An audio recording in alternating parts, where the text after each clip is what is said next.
छत्तीसगढ़ के माटी तय भारत माँ के साटी, मैं तुला मनावो माता महतारी आती जाती, मैं तुला मनावो माता महतारी आती जाती। जय जोहार, जय छत्तीसगढ़। आप सभी का नीरू कोचिंग क्लास के इस यूट्यूब जर्नी में मैं आप सभी का पुनः स्वागत करने वाला हूं। आज हम लोग अध्याय नंबर 2, ठीक है, ये अध्याय नंबर 2 भी है। 2 भी मतलब 2A हम लोग पढ़ लिए हैं, ठीक है भाई। 11वीं का आज 2 भी पढ़ रहे हैं, जो चैप्टर का नाम है मापन में त्रुटियां, सार्थक अंक एवं विमाएं। ठीक है भाई, बहुत मोस्ट इंपॉर्टेंट ये चैप्टर, ये याद रखना है। यहां से 3 नंबर का एक क्वेश्चन डेफिनेटली आएगा। कितना नंबर का भाई? 3 नंबर का एक क्वेश्चन आने वाला है, ठीक है। तो स्टार्ट कर रहे हैं हम लोग मापन में त्रुटियां। इसमें सेलेक्टेड टॉपिक पढ़ना है भाई, सेलेक्टेड टॉपिक के हिसाब से हम लोग क्रैश कोर्स से चला रहे हैं, ठीक है। तो ध्यान देना। सबसे पहले त्रुटि को व्यक्त करने के कई तरीके हैं। त्रुटियों को व्यक्त करने के तरीके, त्रुटि को व्यक्त करने के क्या पढ़े हम लोग? तरीके पढ़े हैं। 3 तरीके हैं। कितने तरीके हैं? 3 तरीके। सबसे पहले निरपेक्ष त्रुटि, दूसरा होता है आपेक्षिक त्रुटि और तीसरा नंबर होता है प्रतिशत त्रुटि। एक एक करके पढ़ते हैं। सबसे पहले हम लोग पढ़ रहे हैं निरपेक्ष त्रुटि। क्या पढ़े भाई? निरपेक्ष त्रुटि। निरपेक्ष त्रुटि किसे कहते हैं? उस त्रुटि को निरपेक्ष त्रुटि कहते हैं जो वास्तविक मान, क्या है भाई? वास्तविक मान। क्या है? वास्तविक मान और क्या है आपका? मापित मान के अंतर को क्या कहते हैं? निरपेक्ष त्रुटि कहते हैं। के अंतर को क्या कहते हैं? निरपेक्ष त्रुटि कहते हैं। कोई परिभाषा पूछ दे, निरपेक्ष त्रुटि किसे कहते हैं, तो वास्तविक मान और क्या बोलेंगे? मापित मान। वास्तविक मतलब आप 10वीं क्लास का प्रैक्टिकल किए होगे, कांच के गुटके का अपवर्तनांक याद करना, ऐसे कुछ किए होगे। उसमें गुटके का वास्तविक मान कितना होता था? कांच का कितना होता था भाई? 1.5। और मापित मान मतलब आप प्रैक्टिकल करते थे, 10 लोग अलग अलग कर रहे हो तो 10 लोग का मान 1.5 आता था क्या? नहीं, आपका मान क्या आ जाता था? 1.16 आ जाता था, 6 और 1.7, किसी का 1.3, किसी का 1.2। तो ये सब क्या कहलाएगा? मापित मान। और लाना कितना था अपने को? 1.5। ये क्या कहलाएगा? वास्तविक मान। ठीक है, तो वास्तविक मान और मापित मान के अंतर को निरपेक्ष त्रुटि कहते हैं। क्या कहते हैं? निरपेक्ष त्रुटि। इसमें और कुछ पढ़ना, बहुत चीज पढ़ने की जरूरत है, क्योंकि आगे परिभाषा में काम आने वाले हैं। क्या क्या पढ़ना है ध्यान से देखना, ठीक है भाई। ये समझ आ चुका है। अब देखो इसी में ध्यान से देखना, ठीक है। सबसे पहले हम लोग कोई मापित मान ले रहे हो, आपको समझाने के लिए। क्या है मापित मान? मापित मतलब प्रैक्टिकल कर, उसमें A1, ठीक है, और A2 और A3, ये सब क्या है? मापित मान। A1, A2 और A3 और so on n तक, ठीक है। अब इसका माध्यमान कैसे निकालते हैं? क्या निकालेंगे? माध्यमान कैसे, किसको दर्शा रहा हूं? माध्यमान को ए मीन से दर्शा रहा हूं। ए मीन मतलब जानते हो नहीं, औसत मान पढ़ते होगे, तो औसत मतलब मीन, और ए मीन। तो ध्यान रखना, माध्यमान कैसे निकालूंगा? A1 plus A2 plus A3 plus so on, कहां तक भाई? n तक। इसको क्या बोलेंगे? माध्यमान। उसी प्रकार अगर मेरे को ध्यान रखना, निरपेक्ष क्या चीज है भाई? निरपेक्ष मान निकालना है। क्या निकालना है? निरपेक्ष मान। क्या निकालना है? निरपेक्ष मान। तो किससे दर्शा रहा हूं? मान के चलो निरपेक्ष मान को डेल A1 डेल A2 और क्या लिख रहा हूं मैं? डेल A3, ठीक है। ऐसी क्या है? so on। क्या है भाई? so on। तो इसको कैसे निकालेंगे? तो ध्यान रखना, ए मीन मतलब क्या है? माध्यमान में आपका पहले वाले मापित मान को क्या कर दो? घटा दो। तो क्या निकल जाएगा? डेल AN मतलब निरपेक्ष मान। उसी प्रकार क्या आएगा? ए मीन में किसको घटाओगे? दूसरे मापित मान। उसी प्रकार A3 में ए मीन से किसको घटाओगे? A3 को। तो क्या निकल जाएगा? डेल A1 डेल A2 और डेल A3, ये क्या कहलाएगा? निरपेक्ष मान। अब अगर निरपेक्ष मान का माध्य मान निकालना है, तो उसको क्या बोलेंगे? निरपेक्ष माध्य मान। तो निरपेक्ष माध्य मान को दर्शा रहा हूं डेल ए मीन। किससे भाई? Del A mean. तो इन सभी को जोड़ दो और किससे भाग दे दो? n से। तो क्या आएगा आपका? बराबर में del A1 plus del A2 plus कितना आएगा? डेल A3 बटे कितना आएगा? n। और ये क्या निकलेगा? निरपेक्ष माध्यमान। ये क्यों लिखा हूं पता है? क्योंकि आगे हम लोग परिभाषा पढ़ने वाले हैं, दूसरा नंबर आपेक्षिक त्रुटि। क्या पढ़ने वाले हैं? आपेक्षिक त्रुटि। तो आपेक्षिक त्रुटि किसे कहते हैं? क्या त्रुटि भाई? आपेक्षिक त्रुटि। तो किसे कहते हैं? कोई पूछे तो आपको बताना है निरपेक्ष माध्यमान। मैं लिख देता हूं भाई आपेक्षिक त्रुटि। आपेक्षिक त्रुटि निरपेक्ष, मैं डायरेक्ट हिंदी भी लिख देता हूं एक बार, निरपेक्ष माध्यमान। निरपेक्ष माध्यमान और क्या लिख रहा हूं नीचे में?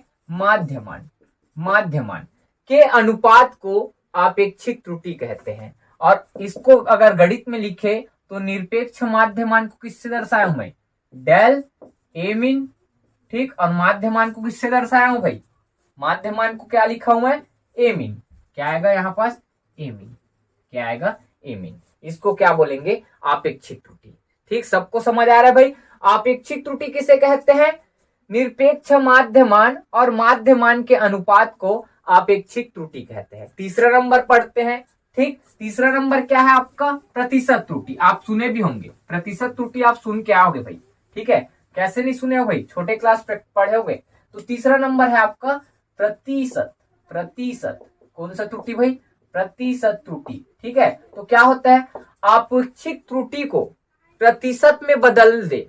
क्या दे भाई? आपेक्षिक त्रुटि को प्रतिशत में बदल दे तो उन त्रुटि को कहते हैं प्रतिशत त्रुटि। या ऐसे बोल सकते हो आपेक्षिक त्रुटि में, ठीक है, 100 का गुणा कर दिया जाए, या उसी बोलते हैं 100% का गुणा कर दिया जाए तो उस त्रुटि को बोलते हैं प्रतिशत त्रुटि। तो आपको अपेक्षित त्रुटि दिख रहा है, इस वाले मान में किसका गुणा करूंगा मैं? 100% का। तो क्या आएगा आपका?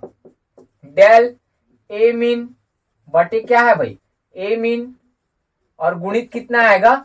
100%। और ये क्या कहलाएगा आपका? प्रतिशत त्रुटि कहलाएगा। क्या कहलाएगा भाई? प्रतिशत त्रुटि। ठीक है, बन जाएगा भाई। इसको क्या बोलते हैं? प्रतिशत त्रुटि। समझ आया भाई? क्या समझ आया? आपेक्षिक त्रुटि को प्रतिशत में अगर बदल दे तो वो क्या कहलाता है? प्रतिशत त्रुटि। और प्रतिशत में बदल दे मतलब क्या है? 100% का उसमें गुणा कर दिया जाए। ठीक, तो त्रुटि को 3 तरह से व्यक्त करते हैं, निरपेक्ष त्रुटि, ठीक, और आपेक्षिक त्रुटि, और तीसरा होता है प्रतिशत त्रुटि। ठीक है, कोई भी डाउट होगा तो जरूर बताना भाई। ठीक, अब इसके आगे बढ़ते हैं। अब आगे पढ़ने वाले हैं विमी सूत्र। बहुत इंपॉर्टेंट विमी सूत्र आपको हमेशा याद रखना है भाई। ये कॉलेज वाले जहां भी पढ़ लो सब जगह काम आएगा। कौन? विमी सूत्र। ठीक है, तो सबसे पहले विमी सूत्र किसे कहते हैं? तो व्युत्पन्न मात्रक का, कौन से मात्रक भाई? व्युत्पन्न मात्रक का मूल मात्रक। किसके साथ भाई? मूल मात्रक से संबंध, क्या चीज भाई? संबंध दर्शाने वाले सूत्र को, संबंध दर्शाने वाले सूत्र को विमी सूत्र कहते हैं। मतलब व्युत्पन्न मात्रक का मूल मात्रक के साथ संबंध दर्शाने वाले सूत्र को या समीकरण को विमी सूत्र कहते हैं। सबको समझ आ रहा है भाई? बहुत सरल है भाई। व्युत्पन्न मात्रक का मूल मात्रक के साथ संबंध दर्शाने वाले सूत्र को विमी सूत्र कहते हैं। ठीक है, और विमी सूत्र को ध्यान रखना भाई, व्युत्पन्न मात्रक को मूल मात्रक में बदलने वाले हैं। तो मूल मात्रक कितना है आपको पढ़ा चुका हूं मैं? 7। और सातों का ध्यान रखना विमी सूत्र लिखने के लिए संकेत होता है। ठीक है, तो संकेत को आपको एक एक करके लिखना है भाई। तो मैं आपको यहाँ पर संकेत को लिख देता हूं। ठीक है, ध्यान से देखना। सबसे पहले लंबाई, क्या होता है भाई? लंबाई। दूसरा नंबर क्या होता है भाई? द्रव्यमान। क्या होता है भाई? द्रव्यमान। तीसरा नंबर क्या होता है? समय। चौथा नंबर क्या होता है? ताप। पांचवा नंबर आपका विद्युत धारा। क्या है भाई? विद्युत धारा। और छठवां नंबर क्या होता है आपका? ज्योति तीव्रता। नाम क्या याद है भाई? ज्योति तीव्रता। और क्या होता है? पदार्थ की मात्रा। क्या है भाई? पदार्थ की मात्रा। इतना होता है सबका विमी सूत्र। ठीक, या एक तरह से संकेत बोल सकते हो। और विमी सूत्र को याद रखना किसमें लिखते हैं? बड़ा कोष्टक में लिखते हैं। किसमें लिखते हैं भाई? बड़ा कोष्टक। ठीक है, और बड़ा कोष्टक कैसे होता है भाई? इस तरह से। ठीक, तो लंबाई को लिखते हैं एल। क्या लिखते हैं? एल, वो भी कैपिटल। द्रव्यमान को लिखते हैं कैपिटल एम, कोष्टक के अंदर होगी। समय को लिखते हैं कैपिटल टी। ताप को लिखते हैं आपका क्या? कैपिटल के। और विद्युत धारा को लिखते हैं क्या? क्या लिखते हैं? Capital A. और ज्योति तीव्रता को लिखते हैं स्मॉल में सी डी, दोनों स्मॉल में। पदार्थ की मात्रा क्या आता है? मोल में। ठीक, मतलब स्मॉल में। समझ आया भाई? ये आता है विमी सूत्र लिखने के लिए, ये संकेतों का उपयोग किया जाता है। सबको समझ आएगा? अब नेक्स्ट देखो भाई, अब आगे में आपको याद रखना है, क्या याद रखना है? यांत्रिकी फिजिक्स में, ठीक, फिजिक्स को कई भाग होते हैं, तो यांत्रिकी फिजिक्स में विमी सूत्र को m की घात a, l की घात b और क्या होता है t की घात क्या होता है आपका c के पदों में व्यक्त किया जाता है, जिसमें a b c क्या कहलाता है? क्या कहलाता है? तो a क्या कहलाता है? कोई पूछे तो क्या बताओगे? द्रव्यमान की विमा। उसी प्रकार b क्या कहलाता है? लंबाई की विमा। c क्या कहलाता है भाई? ठीक है, t क्या है? समय की विमा। बताने आ जाएगा बस, मतलब a b c क्या है? विमा है। क्या है? विमा। याद रहेगा? और कैसे लिखते हैं? पहले m आता है, उसके बाद l आता है, फिर कौन आता है भाई? t आता है। ये भी याद रखना। अब देखो, अब आगे पढ़ते हैं कुछ बहुत सारे मोस्ट इंपॉर्टेंट विमी सूत्र, बहुत सारे मोस्ट इंपॉर्टेंट विमी सूत्र। सबसे पहले, ठीक, आपको 5-6 याद रखना है भाई। कितना भाई? 5-6। तो सबसे पहले आयतन। क्या है? आयतन। ठीक, सूत्र से ही विमी सूत्र बनेगा, और याद रखना सूत्र से ही मात्रक बनेगा। ठीक, समझ आया भाई? तो देखो, आयतन का सूत्र जानते हो, लंबाई गुणित चौड़ाई गुणित क्या होता है? ऊंचाई। लंबाई गुणित चौड़ाई गुणित क्या होता है? ऊंचाई। एक मिनट ना, आगे देखते हैं। ठीक है, आयतन का सूत्र क्या होता है भाई? लंबाई गुणित चौड़ाई गुणित क्या होता है? ऊंचाई। ठीक है, सबको दिख रहा है? अब आयतन बराबर, सबको याद रखना, मैं बोला था चौड़ाई ऊंचाई ये व्युत्पन्न राशि है, और लंबाई क्या है? मूल राशि है, या मूल मात्रक बोल सकते हो। ठीक है, तो ध्यान रखना, इन सभी को किस में बदलेंगे? इस दोनों को किस में बदलेंगे भाई? मूल मात्रक में या मूल राशि में बदलना है। कैसे बदलते हैं भाई? जितना भी दूरी वाला आएगा, दूरी नापने वाला, वो सब किस में लिखा जाता है? लंबाई में। वजन जितना भी नापने वाला है, वजन, वो किस में लिखा जाता है? द्रव्यमान में। याद रहेगा? समय, समय मतलब मिनट, घंटा, ये सब किस में आएगा? समय में आएगा। समझ आता है? तो इसको मैं क्या लिखूंगा? लंबाई को लंबाई लिखूंगा, चौड़ाई को क्या लिखूंगा भाई? लंबाई, दूरी नापने वाला, ऊंचाई भी एक दूरी है तो लंबाई। ठीक है, विमी सूत्र ध्यान रखना, आपको मूल मात्रक के जैसा बनाना रहता है, मूल मात्रक। ठीक है, या मूल आपका राशि के जैसा बनाना होता है। किसके जैसा भाई? मूल राशि। और मूल राशि हमारा कौन है? लंबाई। तो इसको भी क्या है भाई? किस में बनाएंगे? मूल राशि में। तो लंबाई गुणित लंबाई, लंबाई मतलब लंबाई की घात कितना? 3। और लंबाई का विमी सूत्र क्या लिखते हैं भैया? l। तो आपका आंसर कितना है? l की घात कितना? 3। l की घात कितना है भाई? घात में ना, l की घात कितना आया? 3। अब याद रखना, इसी को विमी सूत्र या फॉर्म में कैसे लिखते हैं? m की घात 0, क्योंकि mlt के रूप में पढ़े, mlt के रूप में। तो m है क्या इसमें? नहीं, लेकिन l है। l कितना है? घात में 3। दिख रहा है सबको? t है, t है क्या उसमें? नहीं, लेकिन क्या लिखना है? लिखेंगे नहीं है तो उसको t की घात 0, mlt की घात 0। ठीक है, m की घात 0, l की घात 3, t की घात 0। ये किसका विमी सूत्र कहलाया? आयतन। लेकिन याद किसको रखना है? इसको याद रहेगा भाई। दूसरा नंबर, दूसरा नंबर कम से कम 5 से 6 याद रखना है, जो आपको 1 लाख बना कर देगा। 5 से 6 अगर याद रख लिए तो 1 लाख बनेगा विमी सूत्र भाई, 1 लाख गारंटी देता हूं। तो चाल या वेग का जानते हो सूत्र? पहले चाल या वेग का, चाल या वेग का क्या होता है भाई? दूरी बटे क्या होता है भाई? समय। दूरी बटे क्या होता है? समय। अब ध्यान से देखना, दूरी के लिए क्या लिखते हैं भाई? लंबाई। क्या लिखते हैं? लंबाई। समय के लिए क्या लिखेंगे? समय ही रहेगा। अब विमी सूत्र लिखो, लंबाई का क्या होता है? l, समय का क्या होता है भाई? t। क्या होता है? t। और t की घात कुछ नहीं है तो कितना है? 1। और ये ऊपर जाकर क्या बनेगा? कोष्टक में l और t की घात -1, यही बनेगा। और इसका विमी सूत्र और क्या लिख सकते हैं भाई? जो नहीं है उसको क्या लिखते हैं? 0। तो m की घात 0, l, t की घात -1। लेकिन याद किसको रखना है? ऊपर वाला।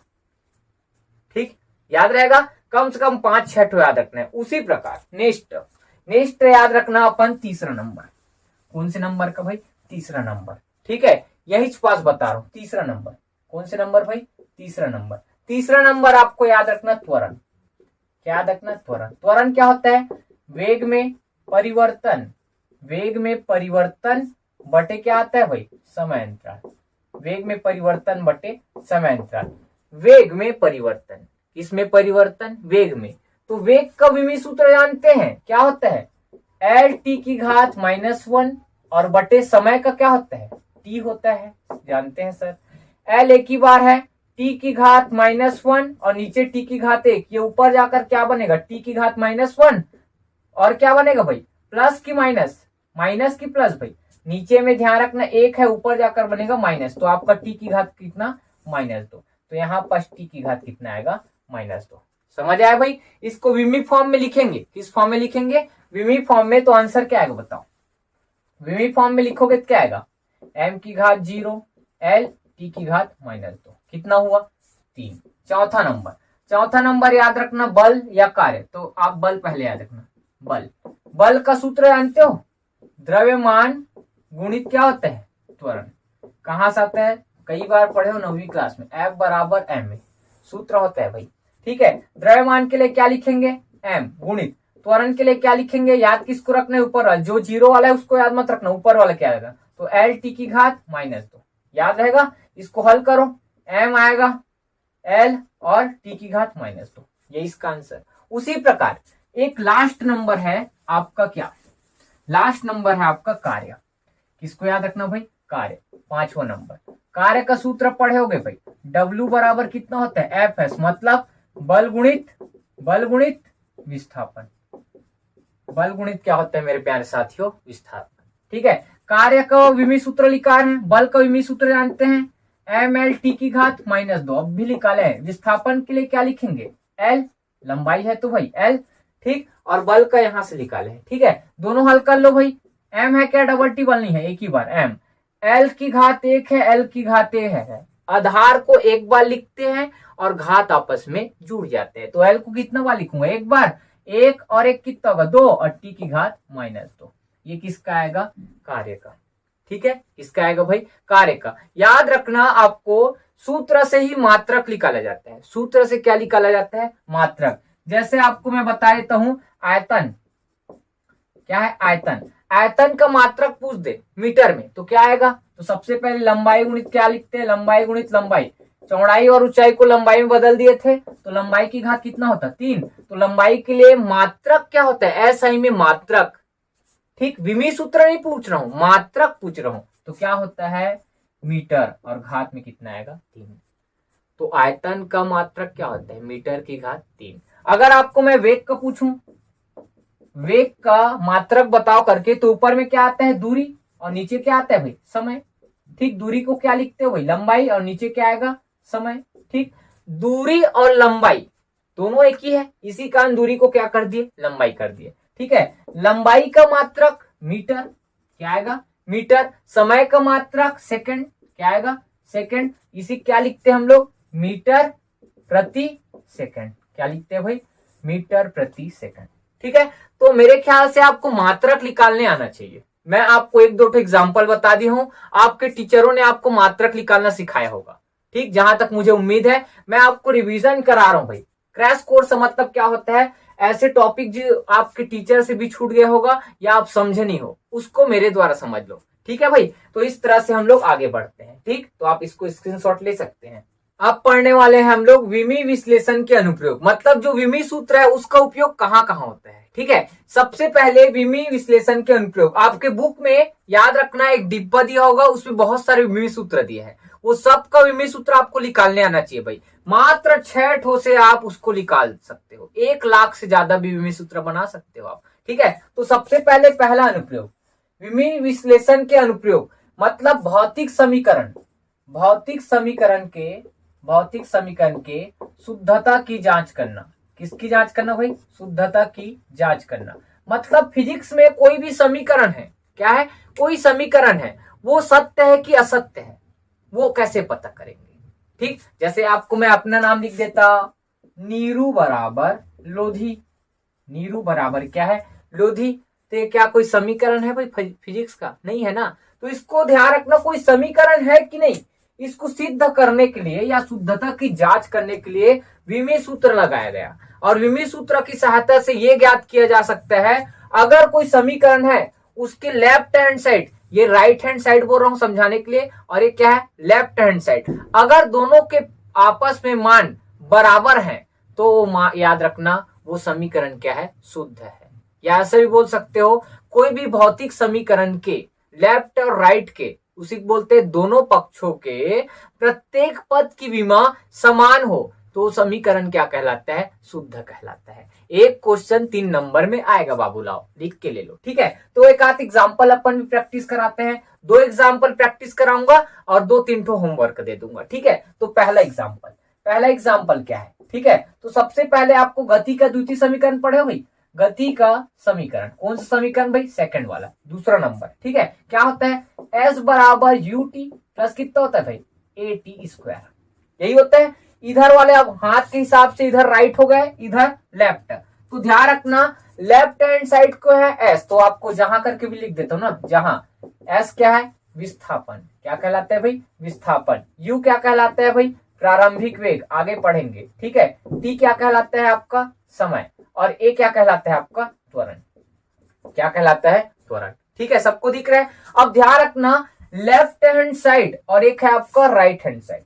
लेफ्ट हैंड साइड का मान क्या है भाई, क्या है आपका एस, क्या है एस। एस का विमीय सूत्र जानते हो, एस मतलब विस्थापन, विस्थापन मतलब दूरी, दूरी मतलब लंबाई, तो लंबाई के लिए विमीय सूत्र क्या होता है मेरे पास, एल, क्या होता है एल। और एल को हम लोग विमीय फॉर्म में क्या लिखेंगे, एम की घात 0 एल टी की घात 0, जो नहीं है उसको लिखना पड़ता है। यही वाला मान इस पद के लिए भी आना चाहिए और यही मान इस पद के लिए भी आना चाहिए। अगर ऐसा आ गया तो ये समीकरण क्या है, शुद्ध है। समझ आया भाई। तो अपन कौन सा साइड लिखेंगे अब, right hand side. Right hand side का मान क्या है भाई, क्या है आपको दिख रहा है कि नहीं, देख लेना ना थोड़ा सा। Right hand side, right hand side का मान क्या है, U T plus 1/2, U T plus 1/2 A T square. ध्यान रखना चूंकि 1/2 विमाहीन राशि है, विमाहीन राशि बोलो या विमाहीन क्या है आपका मात्रक है, इसका कोई भी ध्यान रखना विमीय सूत्र नहीं होता, ऐसा बोल सकते हो, विमाहीन है, इसका कोई भी विमीय सूत्र नहीं है। तो क्या आएगा आंसर, यू टी प्लस कितना, ए टी स्क्वायर, ठीक है। u का विमीय सूत्र क्या होता है भाई, u वेग है, वेग का क्या होता है एल टी की घात -1, t का क्या होता है, t होगा कैपिटल प्लस, a क्या है त्वरण, त्वरण के लिए क्या होता है, क्या होता है भाई आपको पढ़ाया हूं मैं, एल टी की घात कितना -2, और यहाँ पास स्मॉल टी क्या है आपका, क्या है भाई समय, समय के लिए क्या है t, और घात में दो है तो स्क्वायर में। समझ आया भाई कि नहीं समझ आया। अब देखो आगे हल करो, इसको हल करो, एल वाला है क्या यहाँ पास नहीं है, तो क्या आएगा एल टी की घात -1 और टी की घात 1, आंसर क्या आएगा टी की घात 0 प्लस, यहाँ हल करो एल वाला है क्या नहीं, एल एक की बार है, टी की घात -2 टी की घात 2, क्या आएगा टी की घात 0, क्यों आता है पता है नहीं, टी की घात -2 और टी की घात +2, तो आंसर कितना आएगा भाई, दोनों एक बार लिखेंगे और -2 और +2 दोनों ऊपर क्या हो जाएगा 0। ये होता है, सबको समझ आना चाहिए भाई ये सब चीज छोटा मोटा, ठीक है। अब आगे देखो, इसको हल करो। अब इसको विमीय फॉर्म में लिखेंगे तो जो नहीं है उसको लिखना पड़ता है जीरो के रूप में, m की घात 0 आएगा, l तो है, t अपने जगह हम क्या आएगा t0 प्लस ये क्या आएगा m की घात 0 l और t0 आएगा।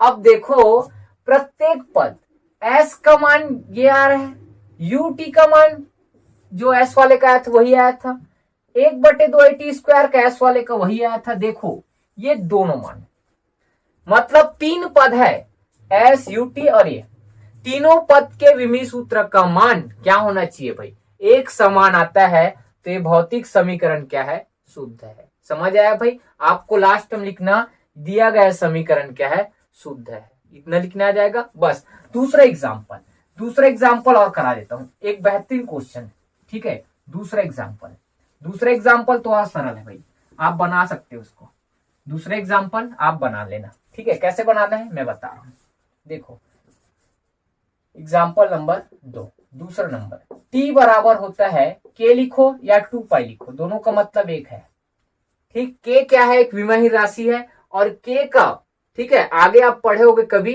k को लिखते हैं 2π, लेकिन अभी फिलहाल इतना याद रखना। सबको दिख रहा है भाई, बस ये वाला मार्कर थोड़ा कम हो गया है, आगे देखते हैं, ठीक। आप यहाँ पास 2π भी लिख सकते हो, चलो लिख देता हूँ, कंफ्यूजन हो जाओगे नहीं तो। कितना है ये 2π, दिख रहा है सबको। अब इसको विमीय विधि से इसको क्या करना है, शुद्धता की जांच करना है। तो सबसे पहले आप क्या लिखोगे, लेफ्ट हैंड साइड क्या है टी, और टी इसमें सब चीज पहले ये भी बता देता हूँ, ठीक है, सब चीज इसमें पहले क्या क्या बताया, तो जहां जहां क्या कर लिख लेना, जहां टी क्या कहलाता है, आवर्तकाल, क्या कहलाता है, आवर्तकाल, और आवर्तकाल मतलब कि क्या बोलते हैं उसको, समय, ठीक। एल क्या होता है भाई, लंबाई, क्या होता है, लंबाई। जी क्या कहलाता है, गुरुत्वीय त्वरण, जी क्या कहलाता है, गुरुत्वीय त्वरण। तीन चीज हुआ। टी क्या कहलाएगा, आवर्तकाल, ठीक। एल क्या कहलाएगा, लंबाई, और जी क्या कहलाता है, गुरुत्वीय त्वरण, ठीक है। इसको हल करते हैं, तो कैसे हल करेंगे, फिर से वही काम, लेफ्ट हैंड साइड का मान कितना है भाई, टी, क्या है, टी, तो इसका विमीय सूत्र क्या होता है, बच्चे बच्चे को पता है भाई, टी ही होगा, ठीक है। और टी को पूरा फुल फॉर्म में लिखेंगे तो क्या आएगा, m की घात 0, l की घात 0 और t आएगा। लेफ्ट हैंड साइड का मान कितना आ रहा है, ये आ रहा है। तो ये इसको हल करेंगे राइट हैंड साइड को, तो ये भी यही आना चाहिए। तो कैसे हल करेंगे, यहां करते हैं राइट हैंड साइड क्या है भाई, 2 पाई रूट एल अपॉन जी, ठीक। और यहां पर जी क्या है लिख दिया ना, देखो 2 पाई फिर से क्या है, एक विमाहीन है, एक क्या है, विमाहीन, इसका कोई विमीय सूत्र नहीं होता, ठीक। एक क्या है, विमाहीन लिख लेना, क्या है, विमाहीन है, तो इसका कोई विमीय सूत्र नहीं होता, तो बचेगा क्या अपने पास, एल अपॉन जी, ठीक है। एल क्या है, लंबाई के लिए क्या लिखते हैं, एल, जी क्या है, गुरुत्वीय त्वरण, और इसके लिखते हैं -2। एल क्या होगा, कैंसिल, तो क्या बचेगा, 1/2 -2, यही बचेगा। अभी जब ऊपर जाएगा तो टी की घात कितना होगा, 2 होगा, माइनस वाला ऊपर जाता है तो घात का प्लस बन जाएगा, ठीक। अब क्या होगा, रूट का मतलब 1/2 होता है, तो टी स्क्वायर को ऐसे लिखूंगा और रूट के जगह क्या लिख दूंगा, 1/2, और 2 कैंसिल, तो हमारा आंसर कितना आ रहा है, कितना है भाई, टी आ रहा है, कितना आ रहा है, टी। और टी को क्या लिख सकते हैं भाई, विमीय फॉर्म में, m की घात 0, l की घात 0 और क्या आएगा, टी आ रहा है भाई। अब देखो ये वाले पद का मान भी वही आ रहा है, और इतना भी हल किए तो आपका देखो वही आ रहा है। इसका मतलब प्रत्येक पद की विमा क्या है, समान है, क्या है भाई, समान है। प्रत्येक पद की विमा क्या है भाई, समान है, मतलब ये भी समीकरण क्या है आपका, शुद्ध है। और आपको मैं होमवर्क देता हूँ, क्या देता हूँ, होमवर्क, ठीक है भाई, क्या देता हूं मैं, होमवर्क, ठीक है। इसको नोट करना, होमवर्क को HW, 2 क्वेश्चन को आपको घर से बना करना है, ठीक है। सबसे पहला है v बराबर u प्लस AT, ठीक है, और उस दूसरा है v स्क्वायर और u स्क्वायर प्लस 2s, जहां u एंड v वेग है, क्या है, वेग है, a है आपका त्वरण, क्या है, त्वरण, t आपका क्या है, समय है, और s क्या है आपका विस्थापन, क्या है भाई, विस्थापन। बना पाएंगे भाई होमवर्क, ये दोनों क्वेश्चन होमवर्क, ठीक है। अगर इसका विमा और इसका विमा और इसका विमा तीनों का एक समान है तो शुद्ध इसका फिर वैसे बन जाएगा। बस आगे फिर पढ़ते हैं। अब दूसरा अनुप्रयोग क्या है, विभिन्न भौतिक राशियों के मध्य संबंध स्थापित करना। मतलब बहुत सारे राशि हैं, एफ मतलब बल, डब्ल्यू मतलब कार्य, और ऐसे ए मतलब त्वरण, वी मतलब वेग, ऐसे बहुत सारे राशियों के मध्य संबंध स्थापित करने के लिए किसका उपयोग किया जाता है, विमीय सूत्र का उपयोग किया जाता है। किसका, विमीय सूत्र का, ठीक है। तो क्या क्या बोला हूं मैं, किसी सरल लोलक का आवर्तकाल, ये क्वेश्चन है मोस्ट इंपॉर्टेंट भाई, पेपर हॉल में मोस्ट एमपी, कौन सा एमपी भाई, मोस्ट एमपी। किसी सरल लोलक का आवर्तकाल उसकी प्रभावी लंबाई तथा त्वरण या गुरुत्वीय त्वरण पर क्या करता है, निर्भर करता है। तो विमीय विधि से सरल लोलक के आवर्तकाल के लिए व्यंजक ज्ञात कीजिए। इसका आवर्तकाल का सूत्र याद रखना, टी बराबर के रूट एल अपॉन क्या होता है, जी। यहाँ के जगह 2 पाई भी हो सकता है, क्या हो सकता है भाई, 2 पाई, याद रखना चाहिए भाई। अब उसके बाद इसको हल कैसे करना है, तो सबसे पहले क्वेश्चन हमेशा ध्यान देना, लाइन से पढ़ना। कैसे लाइन से पढ़ना, किसी सरल लोलक का आवर्तकाल, आवर्तकाल को दर्शा रहा है किससे, टी से, तो आप क्या लिखना, मान लो क्या है, टी। किसी सरल लोलक का आवर्तकाल, उसके बाद क्या लगाना आप लोग, अनुक्रमणित चिन्ह, और किस किस पर निर्भर करता है, उसकी प्रभावी लंबाई, लंबाई को एल लिख रहे हैं, और आपको पता है, ठीक, घात में क्या लिखते हैं, ए, ठीक। उसके बाद गुरुत्वीय त्वरण को लिखते हैं जी, और घात में लिखते हैं बी। m की घात a, l की घात b और क्या पढ़े थे t की घात c। ऐसे पढ़ के आए थे पीछे। तो ध्यान रखना किसी सरल लोलक का आवर्त काल उसकी प्रभावी लंबाई और गुरुत्वीय त्वरण पर निर्भर करता है। जिन पर निर्भर करता है उसको अनुक्रमानुपाती के बाद दिखना और उसके घात में a b c d e जो भी आता है लिखते जाना। तो अपने 2 मान दिया है तो a भी लिखे भाई। इतना सबको समझ आया। अनुक्रमानुपाती चिन्ह घटाएंगे तो एक कांस्टेंट राशि आएगा जो क्या है k, और इसके घात में a और g की घात कितना आएगा b। इसको समीकरण दे दिए 1, जहां k क्या है अनुपातिक, क्या है भैया अनुपातिक नीतांक है। ठीक है, क्या नीतांक है भाई अनुपातिक नीतांक है। जहां k क्या है अनुपातिक नीतांक है जिसका कोई विमीय सूत्र नहीं होता। अब इन तीनों का t l और g का क्या निकालने वाले हैं विमीय सूत्र। आवर्तकाल मतलब समय होता है। ठीक है, तो हम जानते हैं कि भले मत जानो, हम जानते हैं कि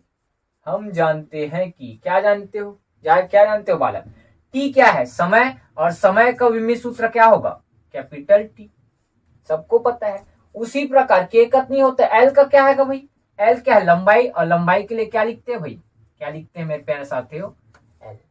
ठीक, और एक क्या बच गया g को यहां लिख देता हूं, g का क्या है त्वरण, त्वरण क्या आएगा l t की घात -2।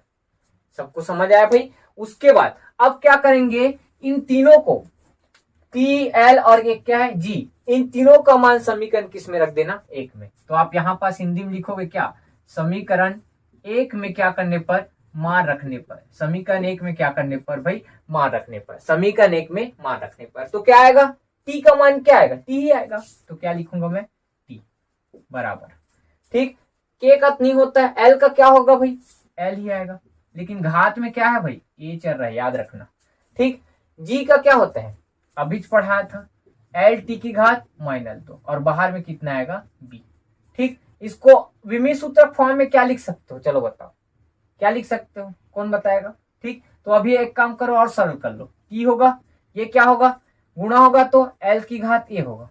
ठीक है, इसको क्या लिख सकता हूँ गुणा होगा तो कुछ नहीं है मतलब एक का b के साथ गुणा होगा, b का 1 के साथ तो l की घात कितना होगा b, और t का t है -2 है और आगे b है तो क्या आएगा -2b लिख सकते हैं। अब विमीय फॉर्म में लिखोगे तो क्या आएगा m की घात 0 l की घात 0 और t बराबर, इसको क्या लिखूंगा m की घात 0 l की घात a और t की घात 0। इसी प्रकार इसको क्या लिखूंगा भाई m की घात 0 और क्या लिखूंगा l की घात b और t की घात -2b लिख सकते हैं। इधर फिर सरल करो m की घात 0 l की घात 0 और t आएगा। m वाला कितना है 2 बार तो 1 बार लिखेंगे और घात को जोड़ देना, 0 को 0 के साथ जोड़ोगे तो 0 ही आएगा। l वाला देखो l की घात a और l की घात b, तो l को कितना बार लिखे 1 बार, और a और b जुड़ेगा तो क्या बनेगा a प्लस b, और t की घात 0 और t की घात -2, तो t कितना बार है 2 बार, लेकिन 0 में -2b को जोड़ोगे तो कितना आएगा -2b आएगा भाई। अब इसको समीकरण दे दो, कितना समीकरण दे दो ना भैया 2। अब समीकरण के 2 के दोनों पक्षों के, ठीक है ऐसे लिख लेना समीकरण 2 के दोनों पक्षों के क्या है भाई दोनों पक्षों के m l और एक क्या है t, m l t के घातांकों की क्या करने पर तुलना करने पर, घातांकों की तुलना करने पर, MLT के घातांकों की क्या करने पर भाई तुलना करने पर, MLT के घातांकों की तुलना करने पर। ठीक है, तो तुलना करने आना चाहिए भाई, ध्यान से देखना, इसको मैं पूरा मिटा रहा हूं, समीकरण 1 को बस बचा रहा हूं भाई। ठीक, तुलना करने पर क्या होगा ध्यान से देखना भाई। ठीक है, यहाँ पास थोड़ा जगह है क्या यही बताता हूँ। ठीक है, तो तुलना करोगे तो m की घात 0, इधर भी m की घात 0, तो 0 बराबर 0 हो जाएगा तो उसको नहीं लिखते। l की घात a प्लस b और l की घात इधर क्या है 0, तो a प्लस b बराबर कितना होगा भाई 0 आएगा। कितना आएगा a प्लस b बराबर 0। इसी प्रकार t की घात -2 भी है, इधर t की घात कुछ नहीं मतलब कितना है 1, तो -2b बराबर कितना आएगा 1। इसको समीकरण 3 देना और इसको समीकरण कितना देना 4, क्या देना भाई 4। तो समीकरण 4 और क्या है आपका 3, इन दोनों से ये काम करना है हम लोग को ए और बी का मान निकालना है। किसका मान निकालना है? ए और बी का। तो समीकरण 4 से बी का मान निकाल रहा है। देखो समीकरण किससे? 4 से। 4 से बी का मान क्या आएगा पता है? बी बराबर, बी को रोक देना, -2 उधर चले जाएगा नीचे में, तो 1/, कितना होगा? -2। और बी को ऐसे लिख सकते हैं -1/2, लिखा जा सकता है नहीं भाई? ठीक। उसके बाद ए का मान भी चाहिए, तो समीकरण 3 में मैं बी का मान लिखूंगा तो ए का मान निकल जाएगा। तो ऐसे लिख सकता हूं मैं समीकरण किससे? 3 से। 3 से क्या लिखूंगा? ए तो ए रहेगा, प्लस बी के जगह कितना लिखूंगा भाई? -1/2 और बराबर में 0। तो ए को बस रोकूंगा और -1/2 उधर चले जाएगा तो क्या आएगा? +1/2। तो ए और बी का मान क्या क्या लिखा? ए का मान आया 1/2 और बी का मान आया -1/2। और इन दोनों मान को समीकरण 1 में रखने पर, समीकरण 1 में ए व बी का मान रखने पर, ए व बी का मान रखने पर, ठीक है, ए और किसका मान रखने वाले हैं? बी का मान रखने वाले हैं। तो ध्यान से देखना, समीकरण 1 कहाँ है? यही पास था। ये क्या था आपका? टी था। क्या था भाई? टी। तो टी बराबर कितना? टी बराबर के एल, ए का मान है 1/2, ठीक, और जी का मान कितना है? -1/2, ठीक है। अब ध्यान से देखना, के ऐसी रहेगा अपना, क्या रहेगा? के आपका ऐसी रहेगा। उसके बाद एल की घात कितना है? 1/2, और जी की घात -1/2 है, वो नीचे आकर क्या बनेगा? जी की घात कितना होगा? 1/2। जो ऊपर में घात में माइनस रहता है वो नीचे आने के बाद किस में बदल जाता है? प्लस में बदल जाता है। इतना याद रहेगा बस। उसके बाद ध्यान से देखना, के को अपने जगह में ऐसी रखना, ठीक है, और ऊपर में एल की घात 1/2 को क्या लिख सकता हूं मैं? √L। क्या लिखा जा सकता है भाई? √L। और नीचे में जी की घात 1/2 है। क्या है? जी की घात 1/2 है, उसको मैं क्या लिख सकता हूँ? √G। क्या लिखा जा सकता है भाई? √G। और इधर सामने क्या चल रहा है? पूरा के। क्या चल रहा है भाई? के। इतना सबको दिख रहा है भाई? अब नेक्स्ट यहाँ पास के को ऐसी लिखना, और 2 बार रूट दिख रहा है, उसको कितना बार रूट लिख रहा हूं मैं? 1 बार। कितना बार लिख रहा हूं भाई? 1 बार। तो ऊपर में एल और नीचे क्या आएगा? जी। और यही क्या करना था अपने को? सिद्ध करना था। मतलब विमी विधि द्वारा, ठीक है, विमी विधि द्वारा सरल लोलक के आवर्तकाल के लिए क्या है? व्यंजक है, जो किसकी सहायता से निकालना था? विमी सूत्र की सहायता से निकालना था, ठीक है। अब तीसरा आपका अनुप्रयोग पढ़ते हैं जल्दी, पहले आप इसको स्क्रीनशॉट। अब आगे बढ़ते हैं, ठीक है। अभी हम लोग जो पढ़े हैं दूसरा नंबर, विभिन्न राशियों के मध्य संबंध स्थापित करना, उसमें आपको ध्यान रखना पेज नंबर आपके बुक में 56 पेज नंबर में नवबोध बुक का है। एक क्वेश्चन नंबर 24 और एक क्वेश्चन नंबर है 25। उदाहरण में दिया है 24 नंबर और उदाहरण नंबर कितना भाई? 25। ये दोनों क्वेश्चन आपके लिए होमवर्क है। एक आपका लिखा होगा, वायु में ध्वनि का वेग माध्यम के प्रत्यास्थता गुणांक और घनत्व पर निर्भर करता है, तो वेग के लिए व्यंजक ज्ञात कीजिए। ये क्वेश्चन आपको बना के आना है, ठीक है। और 25वां नंबर एक डोरी के कंपन की आवृत्ति वाला है। ये दोनों क्वेश्चन भी बनाना है भाई। मैं सरल लोलक का बताया हूं कि क्रैश कोर्स में आपको मैं पूरा नहीं पढ़ा सकता, इसलिए नहीं पढ़ा सकता क्योंकि ध्यान रखना अभी मेरा कोचिंग में वही 10वां चैप्टर चल रहा है और आप लोग का पहला चैप्टर, ठीक है। तो सोचो कितना अंतर है, मतलब आपको 1.5 साल लग जाएगा अभी इस कोर्स कंप्लीट करने में, ठीक है। तो आपको थोड़ा सा मेहनत करने की जरूरत है भाई। टीचर का काम है आपको गाइड करना, ठीक, सही दिशा दिखाना, ठीक। आप कितना उस सही दिशा में आगे बढ़ रहे हैं ये आपके ऊपर डिपेंड करता है, ठीक है। तो आपका होमवर्क है पेज नंबर 56, ठीक है, क्वेश्चन नंबर 24 और कौन सा है भाई? 25, ठीक, ध्यान रखना भाई इतना। अब आगे बढ़ते हैं। अब एक है तीसरा, ठीक, विमी विधि का तीसरा अनुप्रयोग क्या है आपका? एक पद्धति के मात्रक को दूसरी पद्धति के मात्रक में क्या करना? बदलना। एक पद्धति के मात्रक को दूसरी पद्धति के मात्रक में क्या करेंगे? बदलने वाले हैं, ठीक है। तो उसके लिए एक सूत्र होता है N2 और N1। N1 क्या कहलाता है? पहली पद्धति का संख्यात्मक मान। दूसरा N2 क्या कहलाता है? दूसरी पद्धति का संख्यात्मक मान। M1 और M2 1 दिख रहा है वो सब क्या कहलाएगा? पहली पद्धति। 2 दिख रहा है वो क्या कहलाएगा? दूसरी पद्धति, ठीक है। तो M1 क्या है? पहली पद्धति का द्रव्यमान। M2 क्या है? दूसरी पद्धति का द्रव्यमान। A क्या है? द्रव्यमान की विमा। L1 पहली पद्धति की लंबाई। L2 क्या है? दूसरी पद्धति की लंबाई। B क्या है? लंबाई की विमा, ठीक। T1 और T2 क्या आप समझ गए होंगे? पहली पद्धति की समय और T2 क्या है, दूसरी पद्धति की समय, और C क्या कहलाएगा, समय का विमा। याद रहेगा। तो याद रखना, एक क्वेश्चन हम लोग कर रहे हैं जिसका एग्जाम्पल लिख दिया हूं मैं। किसी स्थान पर गुरुत्वीय त्वरण G का मान 9.8 है। ठीक है, मतलब किसी स्थान पर गुरुत्वीय त्वरण G का मान दिया है, मतलब पहला संख्यात्मक मान दे दिया है 9.8।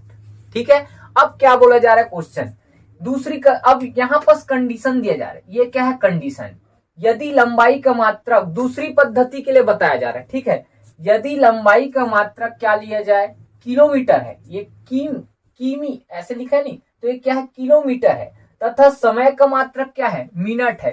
दूसरी पद्धति के लिए बात करें, क्योंकि हम लोग पहली पद्धति में ऐसा ही मात्रक में लंबाई का मात्रक मीटर जानते हैं, और द्रव्यमान का क्या जानते हैं भाई, द्रव्यमान क्या जानते हैं भाई, किलोग्राम। ठीक, और आपका समय का क्या जानते हैं, सेकंड। लेकिन ये दूसरी पद्धति में क्या बोल रहा है पता है, समय का मात्रक मिनट है और लंबाई का मात्रक क्या है, किलोमीटर है।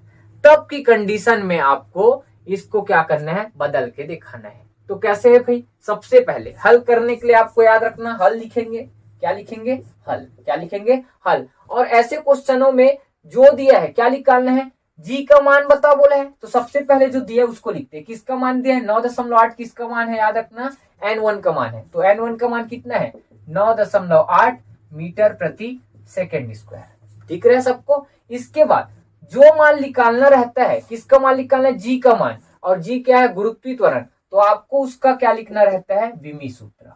तो m की घात 0 LT की घात -2। ठीक है, तो यहां पास आपको कंपेयर करना बताया था, m की घात a और l की घात b और t की घात c। इसका मतलब m के घात वाला किसका मान है, a का मान है, तो a का मान कितना आएगा, 0। ठीक, b का मान कितना आएगा, 1, कुछ नहीं मतलब 1, और t का मान कितना आएगा भाई, t का मान बताओ जल्दी, t का मान आएगा -2। t का मान कितना आएगा, -2। ठीक है, अब इन सभी मानों को कहाँ रखेंगे पता है, जो हम लोग का मान जानते हैं उसमें। ठीक है, क्या जानते हैं, जो सूत्र निकाले हैं उसमें। तो सूत्र को एक बार और लिखूं कि नहीं लिखूंगा, एक बार लिख देता हूं चलो।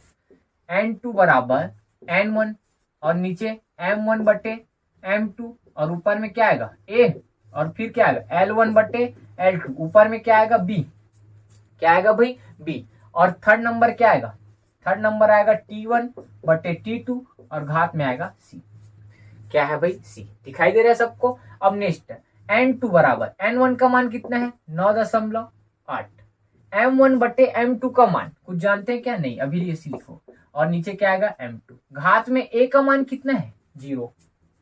ठीक, b का मान 1 है, तो वहां पास क्या आएगा l1 बटे l2, और घात में कितना आएगा 1, और t1 बटे t2 का मान, और घात में क्या आएगा -2, क्या आएगा भाई -2।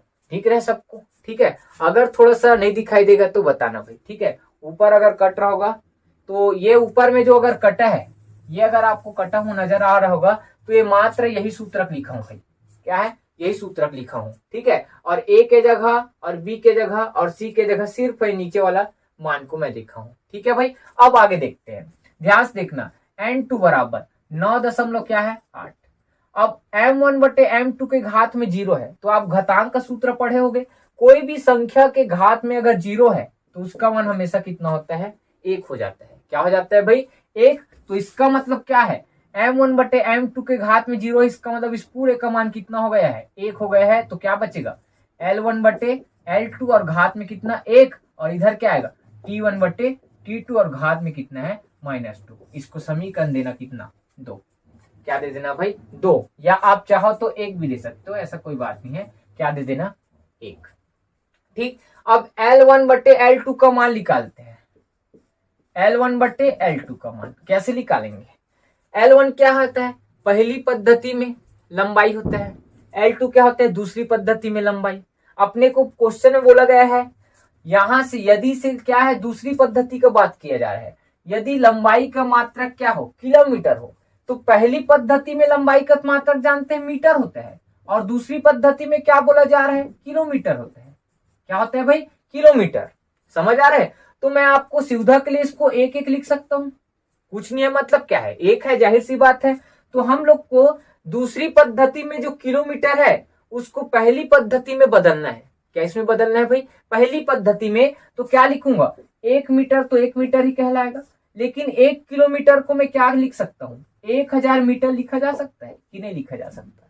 क्या लिखा जा सकता है भाई? 1000 मीटर, क्योंकि दूसरी पद्धति में किलोमीटर दिया है, लेकिन वास्तव में लंबाई का मात्रक क्या होता है, मीटर। तो 1 किलोमीटर को क्या लिखा जा सकता है, 1000 मीटर। उसी प्रकार T1 बटे क्या है, T2 समय है। पहली पद्धति के लिए समय का मात्रक क्या होता है, सेकेंड। क्या होता है, सेकेंड। और दूसरी पद्धति में समय का मात्रक क्या बोला है, मिनट है। क्या है, मिनट। तो यहाँ क्या लिख दिया मैं, मिनट। और सुविधा के लिए कुछ नहीं है तो कितना है आगे, 1 है। कितना है, 1। मिनट को किस में बदलना है, सेकेंड में। तो 1 मिनट बराबर कितना होता है भैया, बच्चा पता है, आपको नहीं पता हो नहीं पता, लेकिन हर बच्चे को पता होना चाहिए। 1 मिनट बराबर 60 सेकंड होता है। कितना सेकंड होता है भाई, 60 सेकंड। यहां तक किसी डाउट नहीं? ठीक, तो आगे बढ़ते हैं। तो T1 बटे T2 का मान कितना आया, 1/60। L1 बटे L2 का मान कितना आया, 1/1000। इतना समझ आया? अब इन दोनों मान को L1 बटे L2 और T1 बटे T2 का मान समीकरण किस में रखना है भैया, 1 में। तो यहाँ पास इस सबको मैं क्या कर रहा हूँ, पूरा मिटा रहा हूँ। ठीक है, सबको क्या कर रहा हूँ भाई, मिटा रहा हूँ। ध्यान से देखना भाई, ठीक। अब ध्यान से देखना, अब यहाँ से पूरा आंसर आने वाला है। ठीक, कैसे आएगा देखो, समीकरण 1 में तो आप यहाँ पास लिखेंगे समीकरण 1 में क्या करने पर भाई, मान रखने पर। नहीं लिख रहा है क्या, नीचे लिखता हूँ, समीकरण 1 में मान रखने पर। क्या करने पर भाई, मान रखने पर क्या आएगा, ध्यान से देखना। N2 बराबर N1 का मान तो वैसे ही चल रहा है 9.8।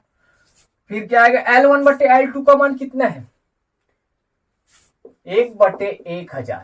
और घात में कितना आएगा, 1। और यहाँ पर T1 बटे T2 का मान 1 बटे कितना आएगा, 60। और घात में कितना आएगा, -2। इसको हल करो, 9.8 1/1000 की घात में 1 है, इसका मतलब क्या है, वही 6, कुछ नहीं है, 1000 आएगा बस। 1 मतलब क्या, कुछ नहीं भाई। 1/60 को ऐसे लिख सकता हूँ, 1 की घात -2 और 60 की घात कितना, -2 लिखा जा सकता है।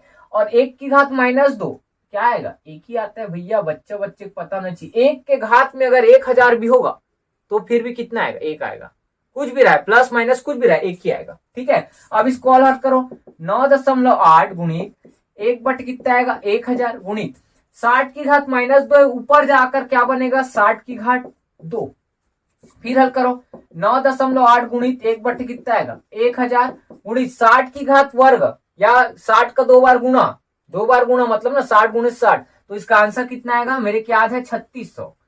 60 का वर्ग 3600। यहां से 2 0 कैंसिल, तो आपको इधर क्या बचेगा भाई, 9.8 गुणित कितना, 1/10 गुणित कितना, 36।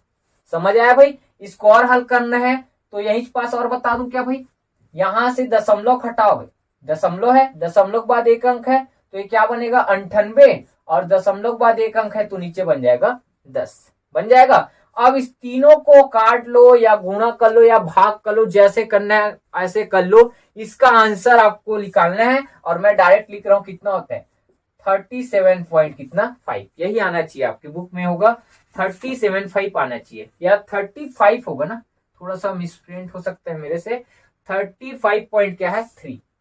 30.5 कितना है, 3, ये आना चाहिए। और आपको बताया था मात्रक क्या होता है, बोला था जी का मात्रक क्या दिया था, 9 मीटर प्रति सेकेंड स्क्वायर, मीटर प्रति सेकेंड स्क्वायर। ये पहली पद्धति में होता है। दूसरी पद्धति में लंबाई का मात्रक क्या बोला था, किलोमीटर। क्या बोला था, किलोमीटर। क्या बोला था, किलोमीटर। और प्रति के जगह क्या आएगा, प्रति सेकेंड। समय का मात्रक क्या होता है, सेकेंड पहली पद्धति में, लेकिन दूसरी पद्धति में क्या बोला था, मिनट। तो ये क्या लिख देना, मिनट। और घात में कितना आएगा, 2। और यही क्या है आपका आंसर, बन जाएगा भाई। बहुत सरल है ना, नहीं समझ आ गया तो वीडियो एक बार फिर से देखना, पूरा कैलकुलेशन है। अगर कहीं पास डाउट होगा तो एक बार कमेंट जरूर करना, ठीक है। और एक क्वेश्चन आप लोग के लिए है, ठीक उसी जस्ट आगे उदाहरण में लिखा होगा, एमकेएस पद्धति में कार्य के मात्रक जूल को सीजीएस पद्धति में कार्य के मात्रक अर्ग में परिवर्तित कीजिए। ये क्वेश्चन होमवर्क का, ये 2 क्वेश्चन आपको लोग का है। एक क्वेश्चन मैं बता दिया, एक आपको बनाना है, ठीक है भाई। बहुत मोस्ट इंपॉर्टेंट। इसके बाद ये पूरा चैप्टर ओवर हो चुका है भाई, ठीक, आप लोग को जैसे बोला गया था 1-2 वीडियो में आपका पूरा चैप्टर कंप्लीट करा रहे हैं। ठीक, इसी प्रकार आपका और जो चैप्टर स्टार्ट होगा ध्यान नंबर 3, ठीक है, जो देख लेंगे सदिश विश्लेषण पढ़ेंगे, समतल में गति पढ़ेंगे कि सरल रेखा में गति, वो मेरे ऊपर डिपेंड करता है। ठीक है भाई, लेकिन ये चैप्टर ओवर हो चुका है। आप घर में दिल लगाकर मेहनत कीजिए, ठीक है, अच्छे से पढ़ाई कीजिए, अपने मम्मी पापा का नाम रोशन कीजिए और हमारे ऊपर भरोसा कीजिए, हमारे कंटेंट के ऊपर भरोसा कीजिए। और आप सभी को अगर वीडियो अच्छा लगा होगा तो लाइक करना, शेयर करना, कमेंट करना और अपने दोस्तों के साथ ज्यादा से ज्यादा शेयर करना। जय जोहार, जय छत्तीसगढ़।